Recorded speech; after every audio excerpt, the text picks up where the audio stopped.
Puji Tuhan saudara-saudara, pagi hari ini judul khotbah saya adalah untuk siapa.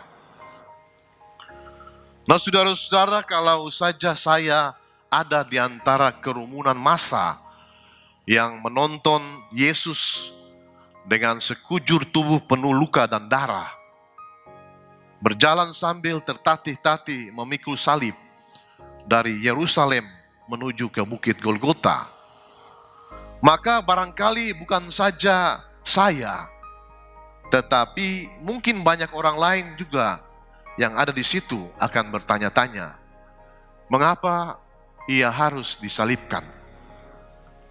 Saudara, pertanyaan ini muncul karena orang yang begitu baik ini, yang dari wajahnya cuma ada pancaran kelembutan, yang di dalam hatinya cuma ada kebaikan, dan semua tindakan yang dilakukannya sangat terpuji. Kita pasti bertanya, mengapa orang sebaik ini mesti disalibkan? Kesalahan apa yang orang ini sudah buat sehingga ia menerima hukuman yang begitu berat? Saudara, mungkin itu pertanyaan pertama yang bisa saja muncul dalam pikiran saya dan kita semua kalau saya ada pada waktu itu di pinggir jalan menyaksikan Yesus berjalan menuju Golgota. Pertanyaan kedua saudara-saudara yang bisa saja muncul di dalam pikiran saya adalah orang yang begitu tenang dan penuh dengan wibawa.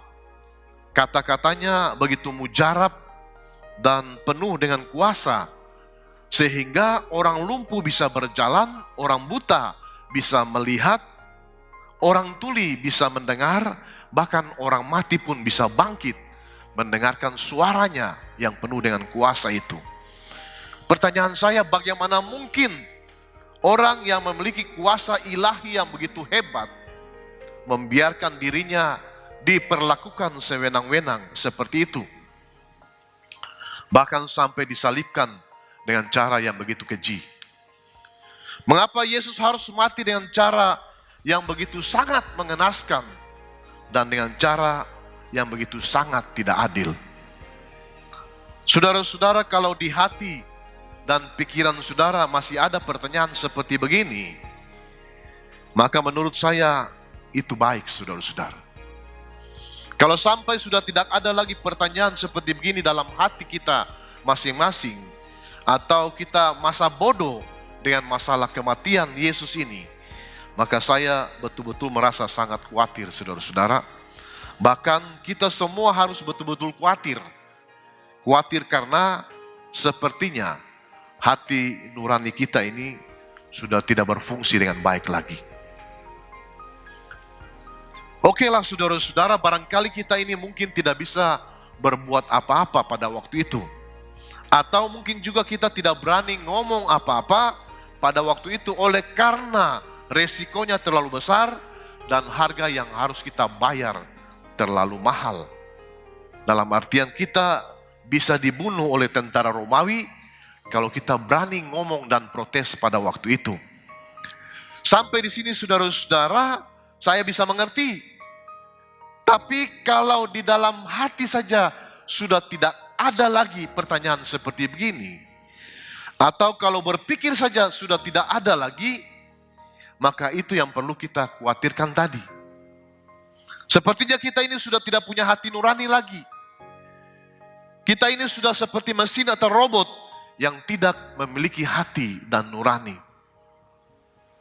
Saudara, tadi kita sudah baca bahwa di atas kayu salib itu Yesus berteriak dengan suara yang amat sangat menyayat hati.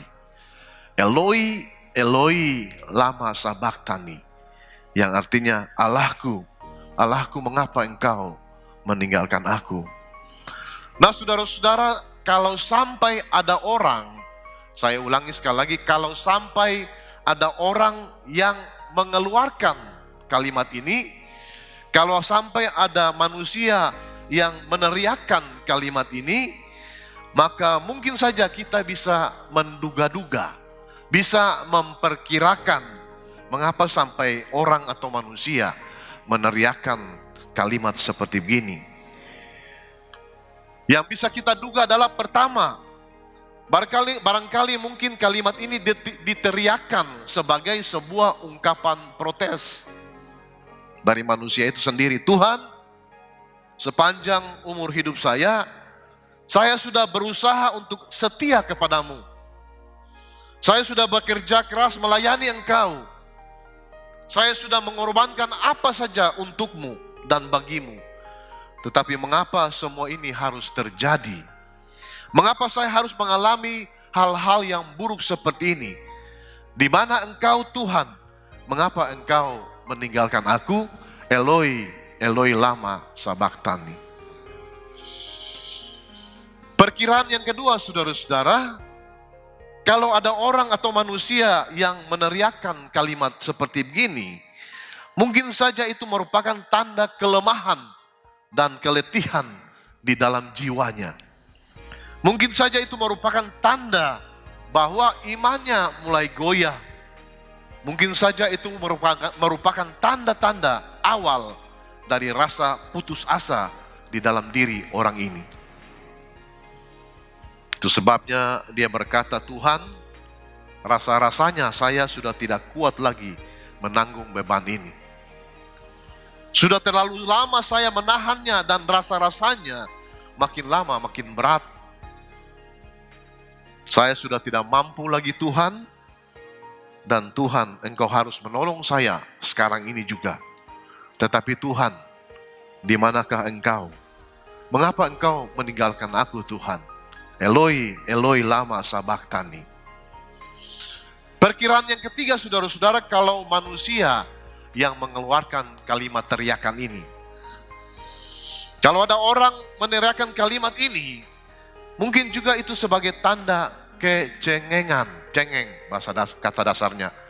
Mengapa saya katakan demikian? Karena sering sekali saudara-saudara, ketika kita tersandung sedikit saja, baru saja kita menghadapi masalah sedikit saja, baru saja mengalami sedikit kekecewaan, kita lalu mulai ngambek, kita jadi cengeng, dan kita berkata, percuma ke gereja.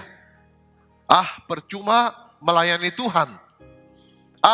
Percuma punya Tuhan. Buktinya justru di saat saya sangat membutuhkan Tuhan, Tuhan ada di mana? Tidak ada. Lalu kita mengeluarkan sebuah pertanyaan yang cengeng. Mengapa Engkau meninggalkan aku Tuhan? Eloi, Eloi lama sabachthani. Dan saudara, masih ada banyak lagi kemungkinan perkiraan yang lain kalau sampai manusia meneriakkan kalimat ini. Tapi sekali lagi, itu kalau manusia yang mengeluarkan teriakan ini. Kalau kita yang meneriakkan kalimat ini, jadinya seperti itu. Nah, saudara-saudara kekasih Tuhan, mengapa sampai Yesus mengeluarkan teriakan ini di atas kayu salib? Kalau saudara bertanya kepada saya, maka sudah tentu saya tidak punya jawaban yang pas benar. Mengapa saya katakan demikian? Karena bagaimana mungkin saya bisa membedah hati Yesus dan tahu persis mengapa ia berteriak Eloi, Eloi lama sabachthani. Yang cuma saya tahu adalah kalimat itu diteriakkan Yesus dari tengah-tengah keletihannya yang teramat sangat. Itu yang saya tahu, saudara, sebagai manusia. Yang saya tahu adalah kalimat ini keluar dari Yesus dari tengah-tengah kesakitannya yang sangat, dari tengah-tengah kepedihannya yang sangat, dan dari tengah-tengah penderitaannya yang sangat. Mengapa saya katakan demikian? Coba saudara bayangkan saja. Hal buruk apa saja yang tidak dialami Yesus di 24 jam terakhir sebelum dia disalibkan. Kamis sebelumnya, 2020 tahun yang lalu, antara jam 5 sampai jam 6 sore, Yesus masih merasakan indahnya, mesranya, hangatnya, menikmati perjamuan malam bersama-sama dengan orang-orang terdekatnya. yang selama kurang lebih 3,5 tahun terus menerus ada bersama-sama dengannya. Tetapi setelah itu saudara-saudara, bagaikan rentetan tembakan senjata otomatis, kepedihan demi kepedihan menghantam, menghunjam, dan menikam tanpa henti-hentinya. Dari atas, dari belakang, dari kiri, dari kanan, bahkan dari depan dan dari segala arah. Penderitaannya dimulai dari sakitnya dikhianati oleh orang terdekat. Pernahkah saudara dikhianati oleh orang dekat saudara? Dan saudara bisa rasakan seperti apa rasanya, pahitnya itu. Di Taman Getsemani, Yudas datang dengan serombongan pengawal bait Allah dan berkata kepada Yesus, "Shalom." Lalu ia mencium Yesus. Dan ketika ia mencium Yesus, Yesus berkata kepada Yudas di telinganya, "Yudas, kamu pura-pura cium saya, padahal kamu mau menyerahkan saya." Saudara, pelajaran apa yang bisa kita tarik dari sini? Pelajarannya begini saudara-saudara. Hati-hati dengan orang-orang yang datang kepada kita dan ngomong shalom. Karena belum tentu niatnya juga shalom. Kemudian selanjutnya setelah merasa sakitnya dikhianati teman dekat, penderitaan Yesus bersambung dengan kecewanya permintaan yang ditolak. Saudara pernah rasa kecewa ketika sebuah permintaan yang saudara sangat mimpi-mimpikan ditolak? Kata Yesus kepada Bapa waktu dia berdoa, "Bapa, kalau boleh, jika itu mungkin, biarlah cawan ini lalu daripadaku." Artinya, Bapa, kalau boleh, saya tidak usah mati di salib. Tetapi Bapa yang di surga menjawab, "Tidak anakku, engkau harus pergi ke kayu salib." Dan penderitaan yang paling pahit adalah Yesus harus memikul pergumulan itu sendirian. Karena semua yang selalu bersama-sama dengan dia sudah lari meninggalkannya. Bahkan yang bersumpah tidak akan lari pun tetap lari juga. Saudara, betapa di saat-saat yang seperti itu, Yesus membutuhkan teman yang bisa diajak berbagi beban. Tetapi apa yang ia dapatkan? Orang-orang yang paling ia harapkan, seperti misalnya Petrus, Yohanes, dan Yakobus. Justru orang-orang ini lari meninggalkannya. Dan yang lebih menyakitkan lagi adalah disangkal oleh teman dekatnya sendiri, yaitu Petrus. Di depan matanya sendiri Yesus mendengar Petrus berkata kepada orang-orang di situ, "Aku bersumpah, aku tidak mengenal orang itu." Hal buruk apa lagi yang tidak Yesus alami? Difitnah, diperlakukan dengan sewenang-wenang dan tidak adil. Didera, dinista, dihina, diludahi, dicambuk, digebukin. Barangkali disetrum saja yang belum, karena pada waktu itu belum ada listrik. Sekarang saudara-saudara kita mungkin bisa berkata dan mengambil kesimpulan bahwa setelah semua penderitaan ini, pantas saja kalau Yesus berteriak dengan suara yang sangat perih, "Eloi, Eloi, lama sabachthani." Benar? Salah saudara-saudara. Mengapa? Sebab bukan karena semua penderitaan ini yang membuat Yesus mengadu dan meneriakkan teriakan itu. Asal saudara tahu saja, semua bentuk penderitaan dan kepedihan manusia yang paling ekstrim sekalipun, itu sudah Yesus alami. Dan itu tidak pernah membuatnya mengadu dan berteriak, kecuali satu hal saudara-saudara. Ada satu lagi yang belum Yesus alami, dan ketika ia mengalaminya, keluarlah teriakan Eloi, Eloi lama sabachthani. Yang satu ini adalah puncak yang paling tinggi, dan sekaligus yang paling dalam dari semua penderitaannya. Pokoknya, puncaknya semua penderitaan.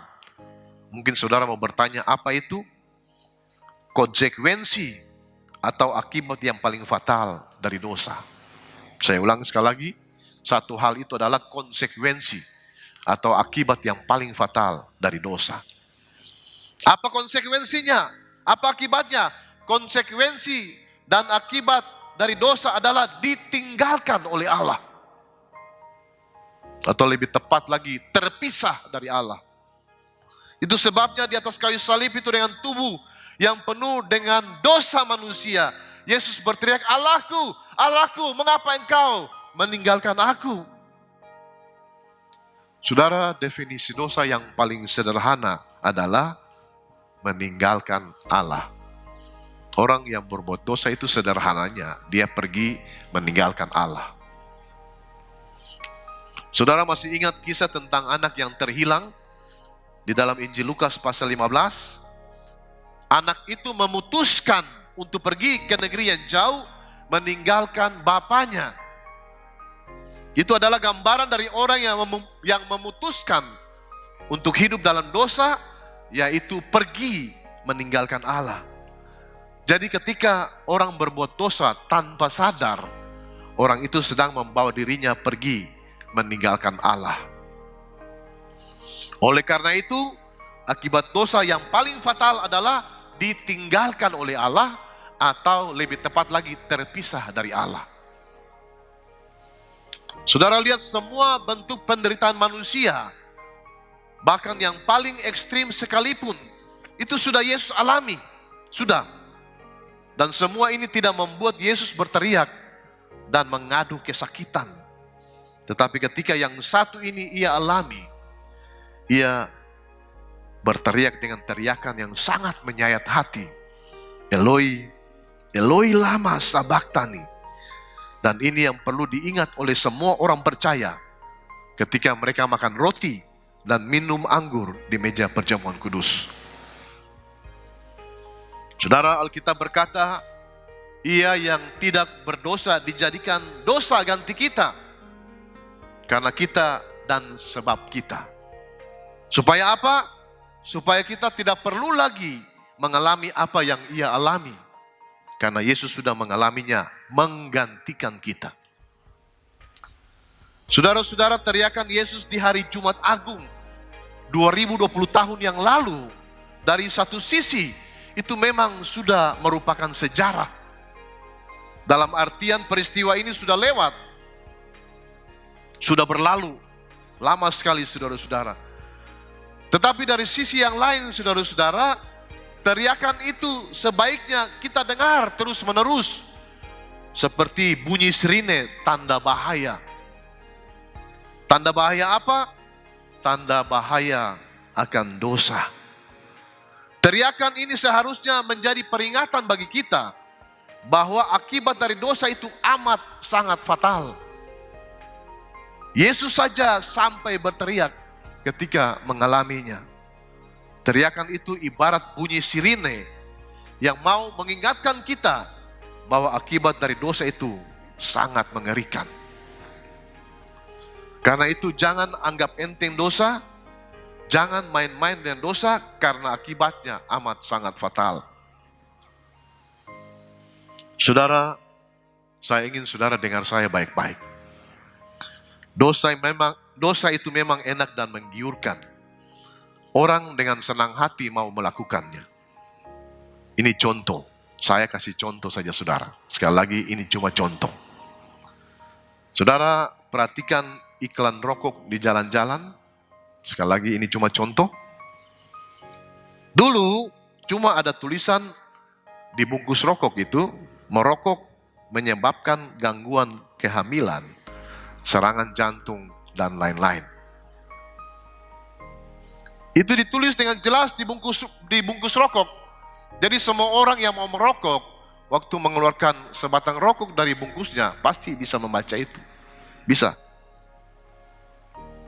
Tapi pertanyaannya, apakah orang yang merokok menghentikan kegiatan mereka? Tidak. Dan sekarang saudara-saudara, karena sudah ditulis begitu masih juga belum berhenti merokok, tulisannya diperkeras. Sekarang tulisannya sudah diganti, ditambah lagi dengan ada gambar di samping tulisan. Di bungkus rokok itu ada gambar orang merokok, dan di sebelahnya ada tengkorak. Jadi maksudnya merokok mati. Lalu di sampingnya ada tulisan, merokok membunuhmu. Jadi di samping gambar tengkorak ada tulis merokok membunuhmu. Sekarang setelah orang yang merokok melihat tulisan dan gambar tengkorak, apakah mereka menghentikan kegiatan merokok mereka? Tidak. Sama sekali tidak, saudara-saudara. Dosa persis seperti itu. Orang senang melakukannya, atau lebih tepat lagi, orang kecanduan melakukannya. Bahkan di zaman ini, dosa itu sudah jadi seperti hobi. Di dalam kisah tentang anak yang terhilang itu, Yesus mau mengungkapkan bahwa berbuat dosa itu sama saja dengan pergi meninggalkan Allah. Artinya semakin lama Anda hidup dalam dosa, semakin jauh Anda pergi meninggalkan Allah, semakin jauh Anda terpisah dari Allah. Jadi saudara-saudara, dengan enak saja kita pergi meninggalkan Allah. Tetapi orang yang berbuat dosa itu juga harus ingat baik-baik. Apa akibatnya kalau giliran Allah yang pergi meninggalkan dia? Dan ini tidak main-main, saudara-saudara. Kalau Yesus saja sampai berteriak, Allahku, Allahku, mengapa engkau meninggalkan aku? Saudara-saudara, sepanjang yang saya tahu, belum pernah Yesus berteriak dengan suara yang sangat pedih seperti itu. Belum pernah. Yesus hanya meneriakkan kalimat itu ketika ia berada di atas kayu salib. Mengerang kesakitan, bukan karena luka di sekujur tubuhnya, melainkan akibat dampak dari dosa saudara. Dan dosa saudara yang harus dia tanggung di atas kayu salib itu. Saudara, saya pribadi cuma bisa berdoa. Biar satu kali saja kalimat itu keluar dari mulut Yesus. Dan biar Yesus saja yang meneriakkan kalimat itu. Sebab kalau sampai kita yang mengalaminya, kita yang meneriakkan kalimat itu, percaya saja kita tidak akan mampu. Percaya saya, saudara. Kita pasti tidak akan kuat menahannya. Kita tidak akan kuat menahan penderitaannya, sakitnya, sengsaranya, mengerikannya. Itu tidak bisa dilukiskan dengan kata-kata. Orang Amerika berkata, it is beyond words. Tidak ada kata yang bisa lukiskan pedihnya, sakitnya, perihnya, penderitaan itu akibat dosa. Saudara, dalam acara-acara penyuluhan tentang bahaya narkotika, biasanya ada film-film tertentu yang diputar di dalam ceramah itu. Film-film itu biasanya memperlihatkan betapa mengerikannya dan betapa menderitanya orang kalau sudah sampai pada kecanduan narkotika itu. Apa tujuan film itu diperlihatkan di dalam seminar-seminar bahaya narkotika? Supaya orang yang belum memakai narkotika jangan coba-coba mau memakainya. Jadi harus ambil keputusan untuk tidak memakai setelah melihat film-film itu. Jadi bagi mereka yang sudah memakainya pun, film itu membuat mereka harus membuat keputusan untuk meninggalkan kegiatan itu. Sebab kalau tidak akibatnya sangat fatal. Itu sebabnya yang belum bikin dosa, jangan coba-coba untuk melakukannya. Dan yang sedang berbuat dosa, lebih baik saudara ambil keputusan sekarang untuk menghentikan kegiatan itu. Kata orang bijaksana, jangan main-main dengan api kalau Anda tidak mau terbakar, dan jangan main-main dengan air kalau Anda tidak mau basah. Saya masih ingat cerita seorang rekan pendeta saya. Malah menjelang dia datang ke Ambon, dia dipanggil untuk menjadi saksi atas tewasnya seorang pendeta yang meninggal dunia di sebuah kamar hotel. Dia dipanggil jadi saksi. Dan celakanya di kamar itu ada seorang wanita yang bukan istrinya. Bisa jadi mungkin istri salah satu anggota jemaatnya. Dan mungkin juga suaminya di rumah tidak tahu bahwa istrinya menjalin hubungan gelap dengan pendeta di gereja. Tapi menurut saya, akhirnya semua terbuka juga. Jadi mereka berusaha menyembunyikan hubungan gelap mereka. Tapi seperti saya bilang tadi, akhirnya terbuka juga. Kalaupun di dunia ini tidak ada orang yang tahu, di pengadilan terakhir, semua dosa yang disembunyikan dan tidak pernah dibereskan akan dibuka dengan jelas, dan seluruh dunia akan tahu itu. Menurut saya mungkin mereka berdua sudah lama menjalin hubungan gelap itu, dan menurut mereka mungkin mereka berada dalam posisi aman, semuanya berjalan dengan lancar, karena tidak ada seorang pun yang tahu. Siapa bilang tidak ada orang yang tahu? Dosa yang disembunyikan dengan rapat dan rapi seperti apapun, suatu waktu kelak akan terbuka di depan umum, dan Anda sendiri akan menjadi malu. Itu sebabnya sebelum terbuka dengan sendirinya di depan umum dan Anda sendiri menjadi malu, kan jauh lebih baik jika kita sendiri yang berinisiatif untuk membukanya, mengakuinya, menyelesaikannya, dan membereskannya di hadapan Tuhan. Itu jauh lebih baik, saudara-saudara. Sebab kalau sampai Tuhan yang buka, itu sangat fatal. Dan ingat, kalau itu dosa sudah diselesaikan dan dibereskan dengan Tuhan, kata Yesus, pergi dan jangan berbuat dosa lagi. Saudara, kalau kita mau bertanya, mengapa Yesus harus melewati semua penderitaan ini dan berakhir mati di kayu salib? Dan untuk siapa semua penderitaan Yesus ini? Maka jawabannya adalah untuk saudara dan untuk saya. Mengapa Yesus rela dicambuk sampai badannya biru lebam?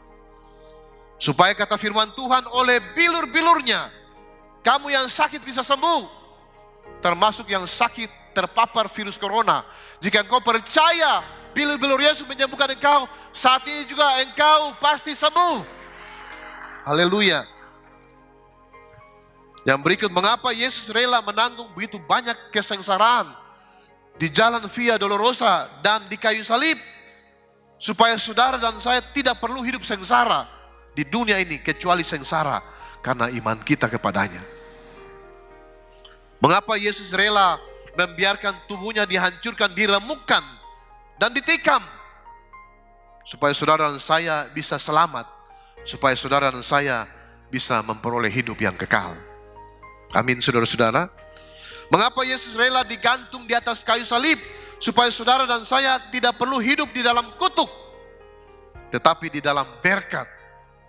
Sebab firman Tuhan berkata, terkutuklah orang yang tergantung di atas kayu salib. Saudara-saudara, tahukah saudara, mengapa semua orang percaya, termasuk saudara dan saya, harus makan perjamuan kudus? Firman Tuhan berkata dalam 1 Korintus pasal 11 ayat 23 sampai ayat 25 demikian. Sebab apa yang telah kuteruskan kepadamu telah aku terima dari Tuhan, yaitu bahwa Tuhan Yesus pada malam waktu ia diserahkan, mengambil roti dan sesudah itu ia mengucap syukur atasnya. Ia memecah-mecahkannya dan berkata, inilah tubuhku yang diserahkan bagi kamu. Perbuatlah ini menjadi peringatan akan aku. Demikian juga ia mengambil cawan sesudah makan, lalu berkata, cawan ini adalah perjanjian baru yang dimeteraikan oleh darahku. Perbuatlah ini setiap kali kamu meminumnya menjadi peringatan akan aku. Saudara, sekarang dengarkan saya baik-baik saudara. Sebab kalau saudara tidak dengar saya baik-baik, saudara bisa tersesat. Masalah mengapa saudara dan saya makan perjamuan kudus ada di sini, di dalam ayat ini. Rasul Paulus katakan bahwa ia hanya meneruskan apa yang ia terima dari Tuhan. Dalam perjamuan itu saudara, Yesus berkata, inilah tubuhku. Perbuatlah setiap kali kamu memakannya menjadi peringatan akan aku. Peringatan akan apa? Bahwa dosa saudara sudah ditebus oleh Yesus. Lunas dibayar, sehingga saudara tidak perlu lagi menanggung akibat dan konsekuensinya. Kemudian setelah itu Yesus berkata, inilah darahku. Darah perjanjian baru. Perbuatlah ini setiap kali kamu meminumnya menjadi peringatan akan aku. Peringatan akan apa saudara-saudara? Bahwa darahnya sudah menyucikan kita dari segala dosa dan pemberontakan. Amin saudara-saudara. Sekarang saudara bukan lagi anak dunia ini, tetapi saudara sudah diadopsi oleh Allah melalui Yesus. Dan sekarang saudara sudah resmi menjadi anak Allah. Amin saudara-saudara. Ini sebuah perjanjian baru. Anak dunia diangkat jadi anak Allah. Dan perjanjian ini saudara-saudara dimeteraikan dengan darah Yesus. Artinya perjanjian ini sah, resmi, sangat kuat. Karena diikat dengan darah, diikat dengan nyawa, dan tidak ada yang bisa membatalkannya. Sekali lagi, tidak ada yang bisa membatalkan status saudara dan saya sebagai anak Allah, tidak ada. Jadi saudara, sebentar nanti di saat kita masuk dalam perjamuan yang suci dan kudus ini, ketika kita makan roti yang adalah lambang daripada tubuh Kristus sendiri, dan minum anggur yang adalah lambang dari darah Kristus sendiri, marilah kita renungkan teristimewa kata Yesus. Kita ingat apa yang sudah Yesus lakukan bagi kita. Dan ketika kita ingat apa yang sudah Yesus lakukan bagi kita di atas kayu salib, kita mesti tanya diri kita sendiri. Jadi ingat dan tanya diri. Kita harus bertanya kepada diri kita masing-masing sebagai orang yang sudah ditebus. Saya harus buat apa untuk Tuhan? Itu pertanyaan paling penting, saudara. Jawabannya adalah, kata Yesus, kasihilah Tuhan Allahmu dengan segenap hatimu, dan dengan segenap jiwamu, dan dengan segenap akal budimu.